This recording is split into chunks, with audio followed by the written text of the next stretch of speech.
মাননীয় অর্থমন্ত্রীর কাছে আমার প্রশ্ন হচ্ছে, ইসলামী ব্যাংক বাংলাদেশ লিমিটেড টোটাল 92,115 কোটি টাকা ঋণের ধারক এবং এই 92,115 কোটি টাকার মধ্যে এস আলম গ্রুপ একাই 80,000 কোটি টাকা হচ্ছে ঋণ খেলাপি।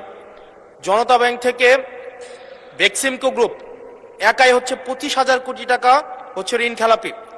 এই ঋণ পুনরুদ্ধারের ক্ষেত্রে মানে এস আলম গ্রুপ এবং বেক্সিমকো গ্রুপের ঋণ পুনরুদ্ধারের ক্ষেত্রে এই অর্থ বছরে আপনাদের বিশেষ কোনো পরিকল্পনা আছে কিনা, আর 2 নম্বর প্রশ্ন আছে কিনা, এবং এস আলম গ্রুপকে তাদের এই ঋণ না পরিশোধ না করে কিভাবে আবার নতুন করে পুনর্বহাল করার চেষ্টা করা হচ্ছে, এটা নিয়ে সরকারের সাথে এস আলম গ্রুপের কোনো সমঝোতা হয়েছে কিনা এই বিষয়টি জানতে চাচ্ছি। ধন্যবাদ। সময়ের সাথে সাথে দেখা দেয় নিত্য নতুন প্রয়োজন। রেডি থাকতে হয় প্রতি মুহূর্ত। তাই এলো ইনোভার, যেন আপনি লাইফে থাকেন রেডি প্রতিদিন। Innova, designed for now. মাননীয় মন্ত্রী।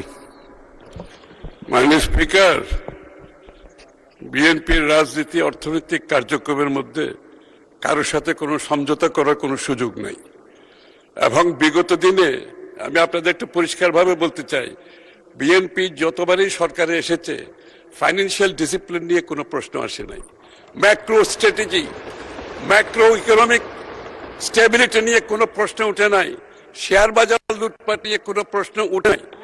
সো বি অ্যাসিওরড, বিএনপির রাজনীতিতে অর্থনৈতিক পরিকল্পনায় সমঝোতার কোনো সুযোগ নাই, এবং যারাই ব্যাংক থেকে টাকা নিয়েছে পালিয়ে গিয়েছে সকলের বিরুদ্ধে মামলা হয়েছে, মামলা পার্সু করা হচ্ছে, এবং এটার জন্য আমরা বাইরে প্রফেশনাল ফার্মগুলোকে অ্যাপয়েন্ট করেছি।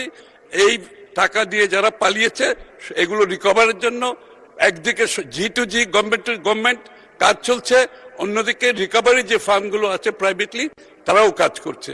ইনশাআল্লাহ আগামী দিনে আমরা এই টাকা রিকভার করতে পারবো। ধন্যবাদ।